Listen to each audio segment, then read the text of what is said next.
चलते हैं अब भक्ति काल की तरफ, जिसका समय 1343 ईस्वी से लेकर 1643 ईस्वी तक माना जाता है। इस काल में जो था कि समय और परिस्थितियां दोनों ही बदल चुकी थी। मुस्लिम शासकों ने भारत पर आक्रमण कर दिया था और छोटे छोटे राजा उस समय आप जानते ही हैं कि परस्पर लड़ते थे और युद्ध करते रहते थे। इसी समय में जो कवि थे, कवियों ने भक्ति का आश्रय लिया।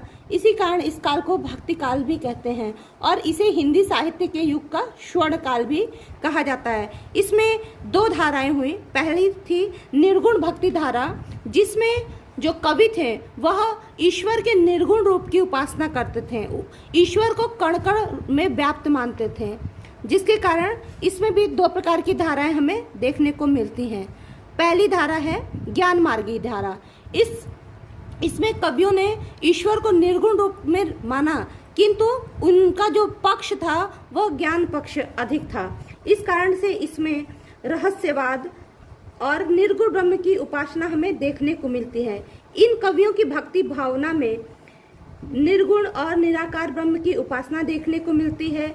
बाह्य आडंबर को सीधे कवियों द्वारा नकार दिया गया है। तीर्थ, व्रत, रोजा, नमाज आदि का खंडन किया गया है और शुद्ध प्रेम का संदेश इनकी रचनाओं में देखने को मिलता है। इसमें पहले जो कवि हैं वह है कबीरदास जी, जिनकी एकमात्र रचना है जो हमारे देखने को मिलती है, जो इनके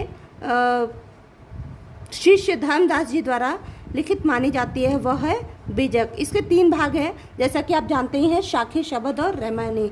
इस काल के अन्य लेखकों में दादू, नानक, धर्मदास आदि जी का नाम प्रमुख रूप में माना जाता है।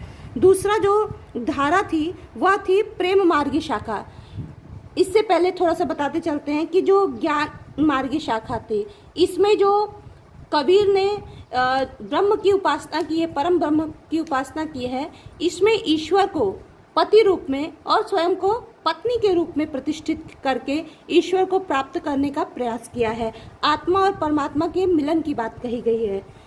किंतु जो दूसरी जो शाखा में देखने को मिलती है इसी धारा में, प्रेम मार्गी शाखा, इसमें सूफी कवियों ने, इसमें निर्गुण में साधु थे, अधिकतम साधुओं को हम देखते हैं, लेकिन प्रेम मार्गी शाखा जो है वो सूफी काव्य से संबंधित थी।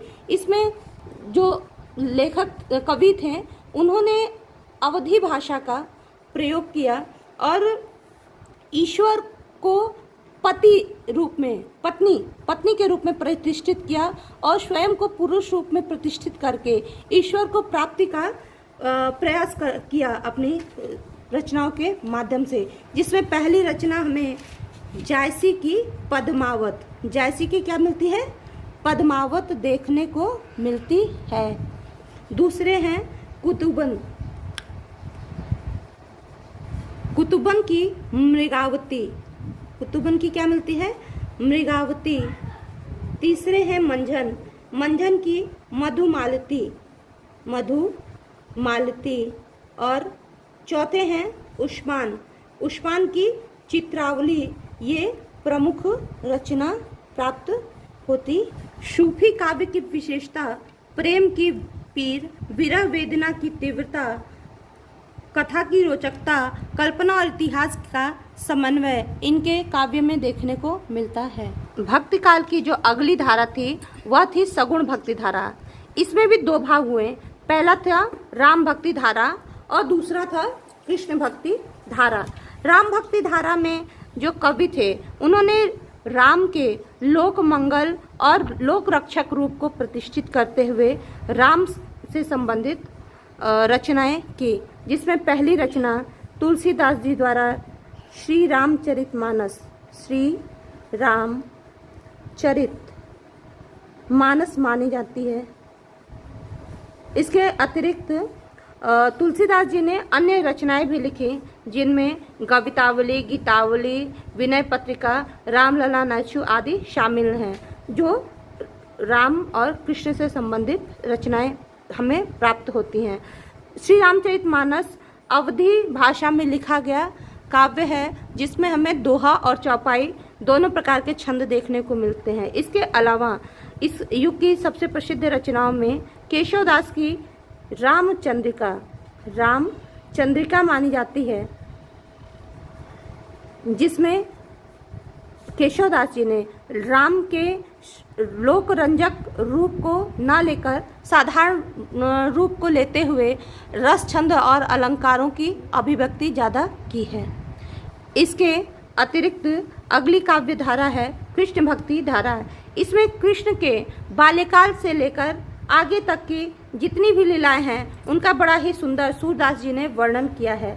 इसमें पहले और सबसे प्रमुख कवि सूरदास जी आते हैं, जिनकी सूर सागर, सूर सारावली, साहित्य लहरी आदि रचनाएं हैं।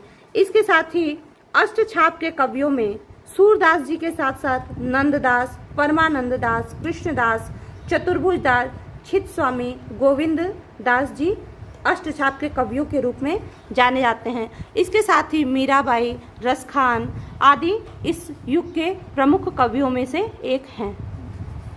Thanks for watching. Thank you. Please like, subscribe and share my channel.